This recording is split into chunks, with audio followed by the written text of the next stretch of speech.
Alright. Incoming statement from the Prime Minister. Let me bring it up. Left screen. We left it on the urgent questions. So we're going to go back to Parliament TV because it has the least delay. If I can type, I've got a splinter or something in my middle finger, which is unfortunate. Incoming statement. Thank you, Mr. Speaker. Whilst I welcome the government's commitment to the international maritime security construct, the British capacity to contribute to it has been impaired by the government cutting the Royal Navy surface fleet by a third. So what is the government going to do to enhance British capacity to contribute to the protection of freedom of navigation? Oh, I was going through the stream anyway. That's useful. British merchant shipping. Incoming statement. We've got assets in the region. So we're just going to fade down the statements about Iran for a minute. Slide that to the side like that. Like that, actually, that'll be better. I need to update my ticker thing on the right. If I spell the website properly. So we left it on the urgent questions. First urgent question was about the prorogation, which was not significant apart from the Attorney General Geoffrey Cox doing his very, very fun to watch panto show. I'm going to hide this while I just update it. There we are. Well, I thank my honourable friend. I welcome to him his role as PM Special Envoy in this area. I know he'll do an amazing job with all his dynamism and knowledge in the area, and he's absolutely right to say that we should be raising the issue on human rights, not just in relation to dual nationals, but also the persecuted minorities and people of faith in Iran itself. Mr. Speaker, given that the Stena Imperial's headquarters are found in my constituency, it would be remiss of me to say that I do not dispute the Secretary of State's assertion that Iran are culpable That's up to date now. of these attacks. Next statement from the Prime Minister Boris Johnson due at 18:30. He is expected to talk about how the court ruled it unlawful to prorogue Parliament in the way that he did, and my phrasing of that is very precise. What I would say is we need to have clear consequences for the violations of international law that Iran engages in. We need to bring the broadest international support to make those measures effective, but we do also need to de-escalate and create the space and the route and the roadmap for Iran to come in from out of the international cold.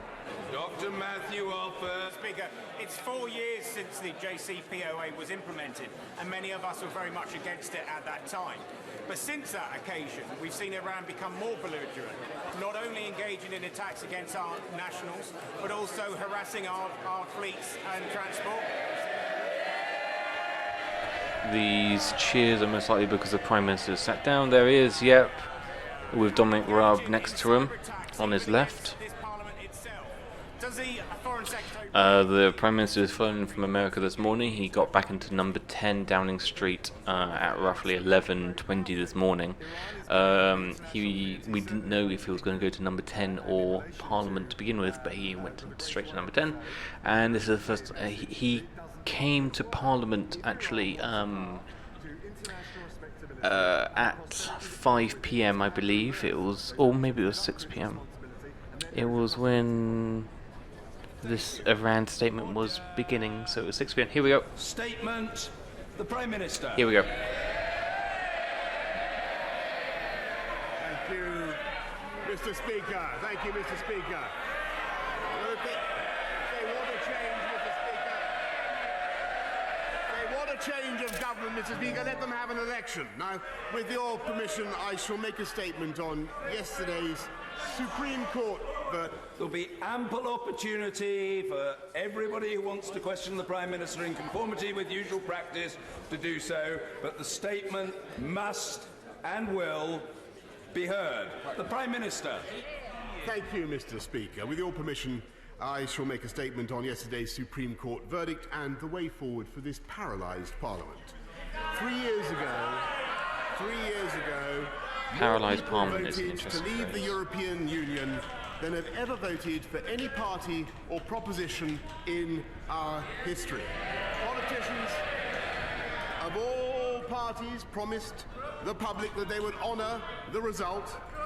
Sadly, many have since done all they could to abandon those promises and to overturn that democratic vote. And after 3 years of dither and delay that left this country at risk of being locked forever in the orbit of the EU, this government that I lead has been trying truly to get us out. And most people, indeed most supporters of the party opposite, regardless of how they voted 3 years ago, think the referendum must be respected. They want Brexit done. I want Brexit done, and people want us out on October the 31st with a new deal if possible, but without one if necessary. Now, 64 days ago, I was told that Brussels would never reopen the withdrawal agreement. We are now discussing a reopened withdrawal agreement in the negotiations. I was told that Brussels would never consider alternatives to the backstop, the trap that keeps the UK effectively in the EU but with no say. We're now discussing those alternatives in the negotiations. I was told Brussels would never consider arrangements that were not permanent. We're now discussing in the negotiations an arrangement that works on the principle of consent and is not permanent. I was told there was no chance of a new deal, but we are discussing a new deal. And this is in spite of the best efforts of the party opposite and this Parliament to wreck our negotiations by their attempts to take no deal off the table. The truth is that the majority in this Parliament, the majority opposite, are not opposed to the so-called no deal. This Parliament does not want Brexit to happen at all. And many of those who voted for the Surrender Act a few weeks ago said then that their intention was to stop a no-deal Brexit. They have said every day since that Parliament must vote against any deal at all. I think the people of this country can see very clearly what is going on. The people at home know that this... Order! Order! People are gesticulating wildly. I can scarcely hear the Prime Minister myself, and I wish to hear the statement, as other colleagues should also do. The Prime Minister will... The people of this country can see perfectly clearly what is going on. They know that Parliament does not want to honour its promises to respect the referendum. The people at home know that this Parliament will keep delaying, it will keep sabotaging the negotiations because they don't want a deal. Mr. Speaker, the truth is that members opposite are living in a fantasy world. They really imagine that somehow they are going to cancel, this is what they want to do, they're going to cancel the first referendum, they're going to legislate for a second referendum, and Parliament will promise that this time, perhaps not the lady opposite, but Parliament will promise that this time it really, really will respect that vote. And they think that the public will therefore vote to remain, and everybody will forget the last few years. Mr. Speaker, I have to say I think that is an extraordinary delusion and a fantasy even greater than the communist fantasies peddled by the Leader of the Opposition. It will not happen. The public don't want another referendum. What they want and what they demand is that we honour the promise we made to the voters to respect the first referendum. And they also want us to move on, to put Brexit behind us and focus on the NHS, on violent crime, and on cutting the cost of living. And that is why I brought forward a Queen's speech. This government intends to present a programme for life after Brexit. But some members of this House could not stand that either. Instead of facing the voters, the opposition turned tail and fled from an election. Instead of deciding to let the voters decide, they ran for the courts instead. And despite the fact that I followed the exact same process as my predecessors in calling a Queen's speech, the Supreme Court was asked to intervene in this process for the first time ever, and it is absolutely no disrespect to the judiciary to say I think the court was wrong to pronounce on what is essentially a political question at a time. Order! Whatever the strength and intensity of feeling and the passions to which these matters give rise, we must hear what is being said in the chamber, and I wish to hear the Prime Minister. The court was wrong to pronounce on what is essentially a political question at a time of great national controversy. So we have opposition MPs that block and delay everything, running to the courts to block and delay even more, including blocking legislation to improve and invest in our NHS and keeping violent criminals in jail. And I think the people outside this House understand what is happening. They know that nothing can disguise the truth. It's not just that this Parliament is gridlocked, paralysed and refusing to deliver on the priorities of the people. It's not just unable to move forward, it's worse than that, Mr. Speaker. Out of sheer selfishness and political cowardice, members opposite are unwilling to move aside and give the people a say. They see MPs demanding that the people should be given a say one week and then running away from the election that would provide the people with a say. And worst of all, they see ever more elaborate legal and political manoeuvres from the party opposite, which is absolutely determined to say, we know best, and thumb their noses at the 17.4 million people who voted to leave the European Union. The leader of the opposition and his party do not trust the people. The leader of the opposition and his party are determined to throw out the referendum result, whatever the cost. They don't care, Mr. Speaker, about the bill for hundreds of millions of pounds that will come with every week of delay. They don't care if another year or more is wasted in arguing about a referendum that happened 3 years ago. All that matters to them now is an obsessive desire to overrule the referendum result. While we want to take our country up a gear, to go forward with a fantastic programme, an accelerated programme of investment in infrastructure, in health and education and technology, they are throwing on the handbrake. Well, Mr. Speaker, we will not betray the people who sent us here. We will not. That's what they want to do. We will not abandon the priorities that matter to the public. And we will continue to challenge those opposition parties to uphold democracy. If honourable and right honourable members opposite so disagreed with this government's commitment to leaving on October the 31st, they had a very simple remedy at their disposal, did they not? They could have voted for a general election. I have to confess, Mr. Speaker, that I was a little shocked to discover that the party whose members stood up in Brighton this week and repeatedly and in the most strident terms demanded an election, I heard them, is the very same party whose members already twice this month, not once but twice, refused to allow the people to decide on their next government. For 2 years they have demanded an election, but twice they have voted against it. The leader of the opposition changes his mind so often.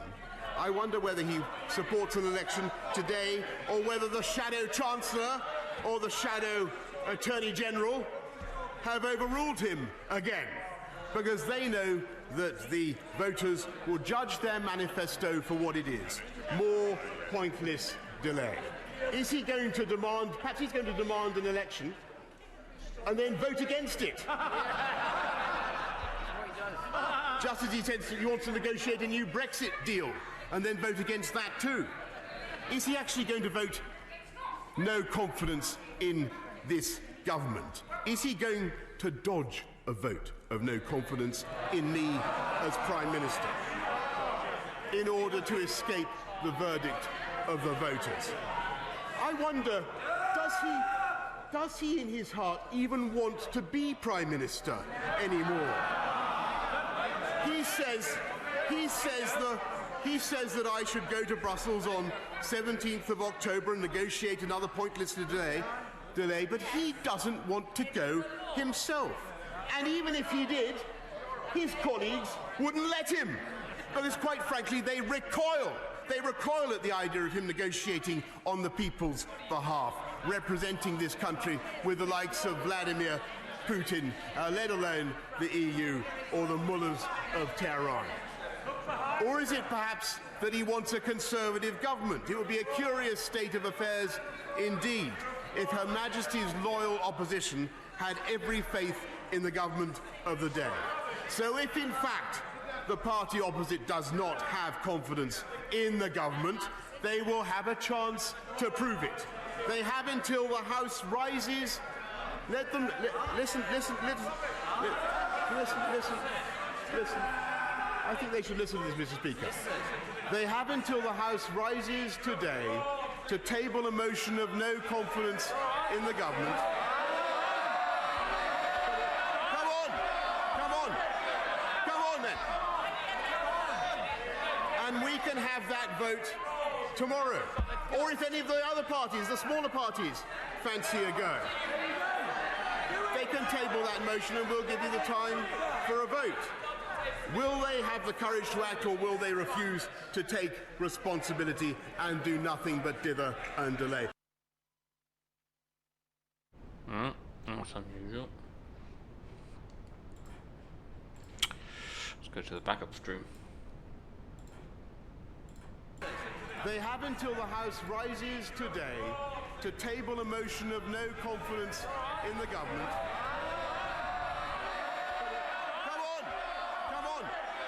Come on then. And we can have that vote tomorrow.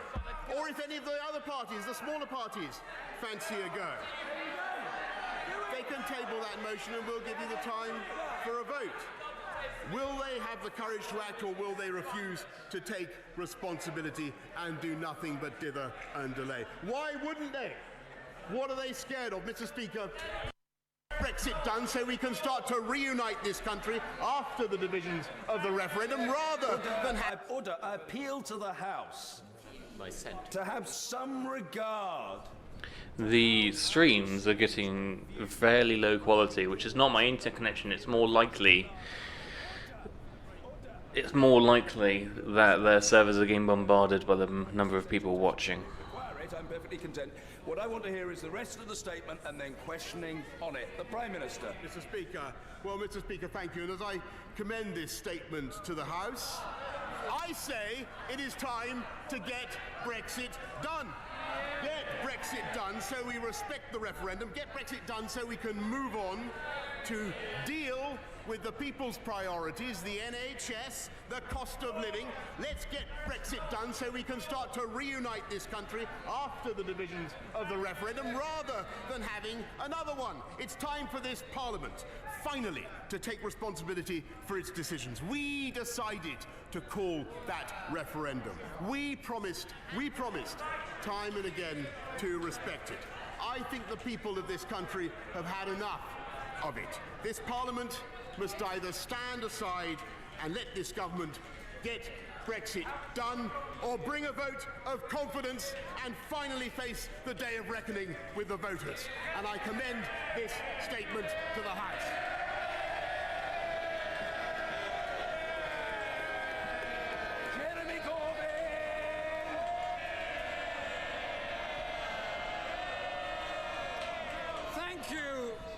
Thank you, Mr. Speaker.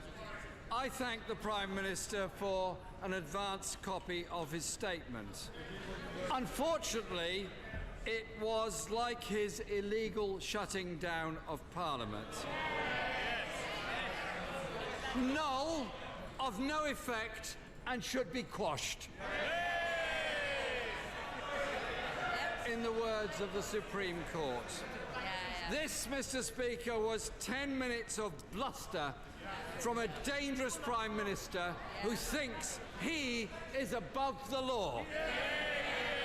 But in truth, Mr. Speaker, is not fit for the office which he holds. Very common. Mr. Speaker, I'm glad to see so many colleagues back here doing what they were elected to do, holding the government to account for its failings. Whether it's the attempts to shut down democracy, its sham Brexit negotiations, its chaotic and inadequate no-deal preparations, its allegations of corruption, its failure on climate change, its failure to step in to save Thomas Cook, this government, Mr. Speaker, is failing the people of Britain, and the people of Britain know it.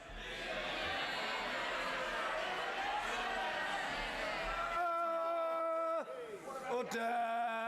I said that the Prime Minister shouldn't be shouted. At the moment, what we've got going on is literally just the government and the opposition clashing horns on each other, not agreeing on anything so far. He's used Thomas Cook as an example of a government failure, which isn't widely agreed upon, apart from the cheering of the opposition benches. Taken place. It is as simple and incontrovertible as that. Jeremy Corbyn. Thank you, Mr. Speaker. Yesterday's Supreme Court verdict represents an extraordinary and, I believe, precarious moment in this country's history. The highest court in this land has found the Prime Minister broke the law when he tried to shut down our democratic accountability at a crucial moment in our public life. The judges concluded there was no reason, and I quote, let alone a good reason, for the Prime Minister to have shut down Parliament. After yesterday's ruling, Mr. Speaker, the Prime Minister should have done the honourable thing and resigned.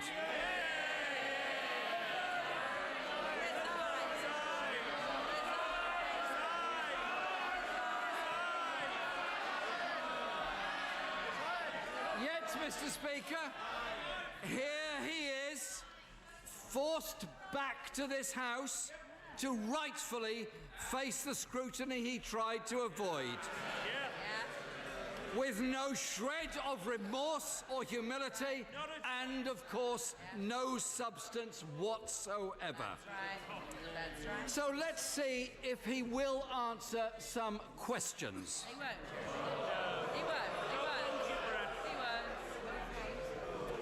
Does the Prime Minister agree with his Attorney General Well, write it down, Boris. that the government got it wrong, or with the Leader of the House that the Supreme Court committed a constitutional coup?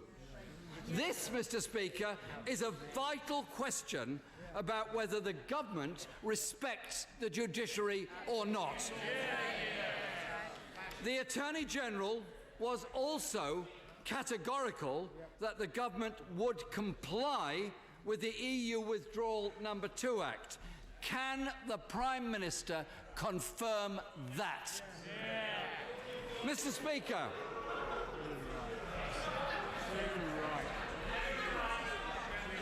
Speaker, I want to pay tribute to those MPs from all parties across the House, the Lords and in the Scottish Parliament and the Welsh Assembly, who have not only fought so hard to stop a disastrous no deal, but continued to take the case against prorogation through the courts. The government has failed to silence our democracy. Mr. Speaker,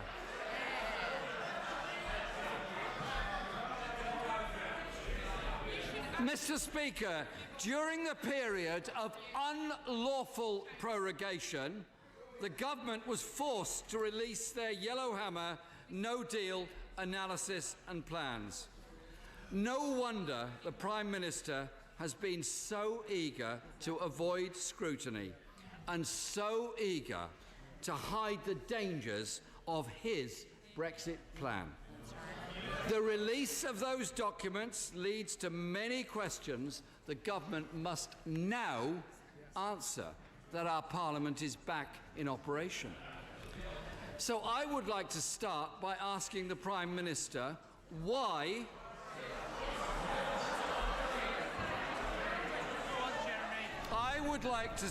Mr. Speaker, by asking the Prime Minister why the government described leaked Yellowhammer documents in August as being out of date. When the documents were later produced in September, they were word for word the same documents. It is clear they have tried to hide from the people the truth, the real truth of a no-deal Brexit, and tried to hide the fact that their policy would heap misery on the people of this country. Let's just take a look at the analysis. Chaos at Britain's ports with months of disruption.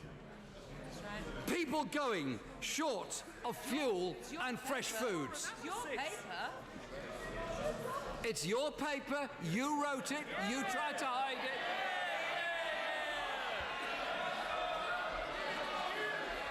I beg your pardon, Mr. Speaker, I don't hold you responsible for writing the document.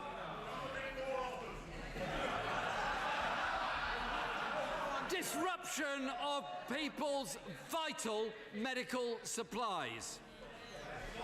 Rises in energy prices for every household in the whole country. A hard border for the people of Northern Ireland and the Republic of Ireland. Most damning of all, Mr. Speaker, is the passage that simply says, and I quote, low-income groups will be... I'll just butt in here for a second and say that these comments are not new. There we have it, Mr. Speaker. A simple These are the same comments that have been peddled by the opposition for the past month or two. To follow policy they will know will hit the poorest people in our country the hardest. They simply do not care. Mr. Speaker, the damning document we have already seen is only 6 pages long. It's only right that this House should expect more transparency from this government. The government says they're doing all they can to get a deal before October the 31st. But the truth, Mr. Speaker, is the Prime Minister has hardly put any effort into negotiations. Any progress at all looks at its most generous best to be minimal. Only yesterday, the European Union's chief negotiator, Michel Barnier, said that there was no reason today for optimism. Can I ask the Prime Minister why he believes Mr. Barnier has that view? This House is still yet to hear any detail of any deal the government seeks to negotiate. We're told the government has distributed papers to Brussels outlining proposals for a change to the backstop. Will the Prime Minister publish these papers and allow them to be debated in this House of Parliament? For this government to have any credibility with our people, they need to show they have an actual plan. Mr. Speaker, the Prime Minister also has questions to answer about his conduct in public office. And in particular, allegations that he failed to declare an interest in the allocation of public money to a close friend whilst he was... This is in reference to an urgent question that's already taken place and responses have already happened. Boris is going to... Culture, Media and Sport is reviewing the funds Yes. allocated in the light... That was the response. He's reviewing the funds. Did the Prime Minister initiate that review? Will the Prime Minister fully cooperate with the DCMS review and that of the Greater London Assembly? Will he refer himself to the Cabinet Secretary for investigation? He's getting a little bit fired up now. Mr. Speaker, the Prime Minister, no Prime Minister, is not above the law. Mr. Speaker, no one... This may seem it's going on for a while, but this is actually quite normal. Prime Minister, not on Iran, not on Thomas Cook, not on climate change, not on Brexit. Iran and Thomas Cook were urgent statements today as well. Mr. Speaker, Order. The Leader of the Opposition is entitled to be heard. Yes, this is quite common. The Speaker of the House. If you've never seen this before, Speaker of the House always stands up and tries to quash the loud shoutings of Parliament. These exchanges will take place in an order. But Corbyn is referencing a lot of things that have already been spoken inside of the House of Parliament, which is quite common. Thank you, Mr. Speaker. Quite simply, for the good of this country, he should go. Again, another common call. Happens almost every week in UK politics that the Prime Minister is called to be left or resigned or whatever you call it. Says he wants a general election. I want a general election.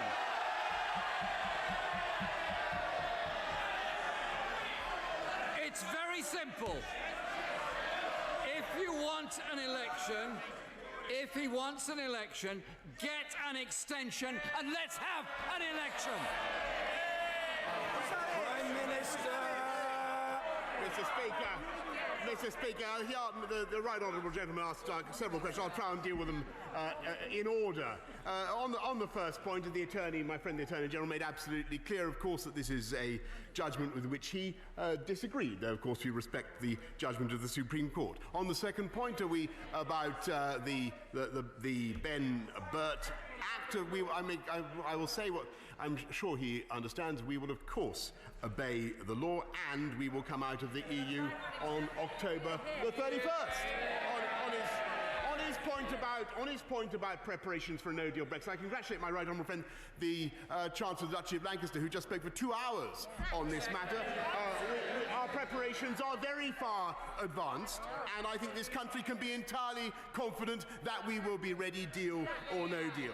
On his point about whether we are on the verge of getting a deal or not, well, it is absolutely true that negotiations are difficult, but we are making progress. And all I will say to him and to his friends is that they have not been made easier by the Surrender Act that he passed.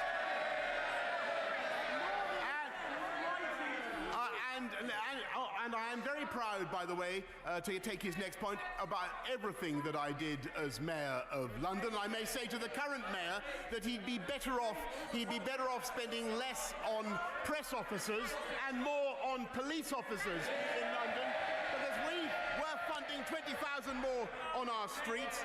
And as for being trusted on Iran, Mr. Speaker, this is a man who took the shilling of the mullahs from Press TV.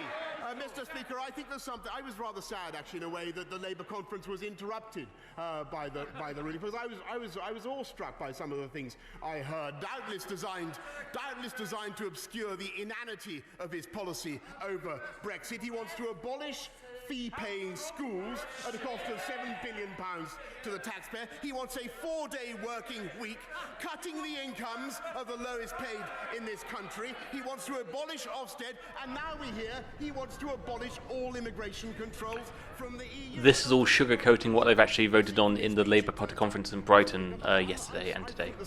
Something slightly pitiful, in a way, about the right honourable gentleman.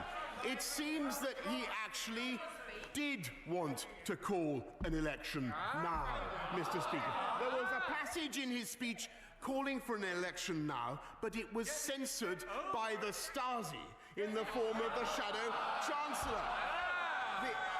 Or possibly it was the Shadow Lord Chancellor. Mr. Speaker, the right honourable gentleman is being gagged. He's being muzzled.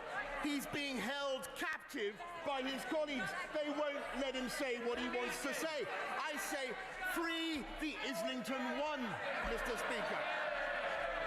And why won't they allow him to have an election, Mr. Speaker? Why won't they allow him to unleash his charms on the electorate? It's because they're not only terrified that he's going to lose, but also even more terrified by the remote possibility that he might win. He can't control his own party. He can't decide whether he's for Leave or for Remain. He's being held captive by his colleagues. The electorate are being held captive by this zombie parliament and this zombie opposition, and he wants the entire country to be held captive in the EU after October the 31st at a cost of more than £1 billion a month. We say no. I say no. Let's get Brexit done and let's take this country forward.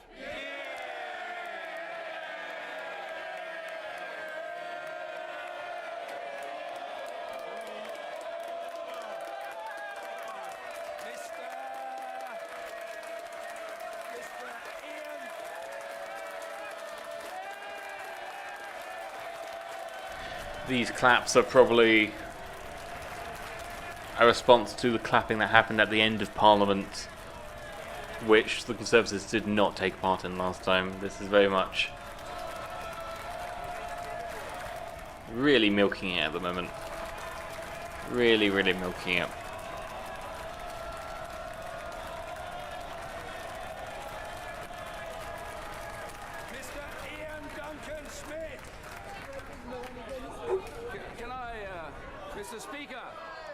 Mr. Speaker, can I congratulate my right honourable friend, the Prime Minister?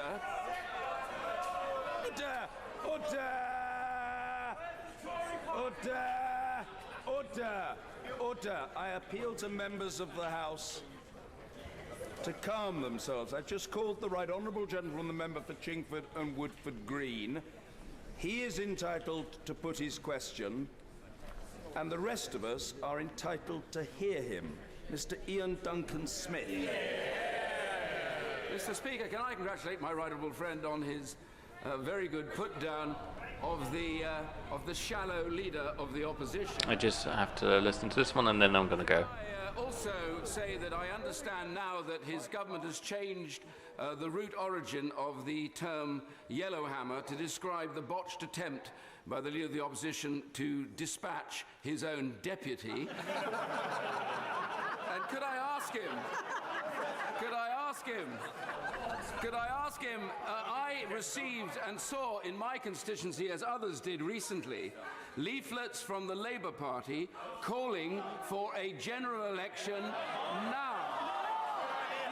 Could he answer me this question? Can he give me any reason why we are not having an election at this particular point? Does he think for any moment it could be because the leader of the opposition fears his own party just as much as he fears us? Let's hear it. Prime Minister. I thank my right honourable friend for his very acute question, Mr. Speaker, and I'm afraid the answer is very simple, that they don't want an election because they are not sure that the public would trust them with the government of this country. Okay, and I think that's done. Maybe back if there's more urgent stuff, and I'm also going to do probably a story-based pilgrimage video as well. But for now, bye for now.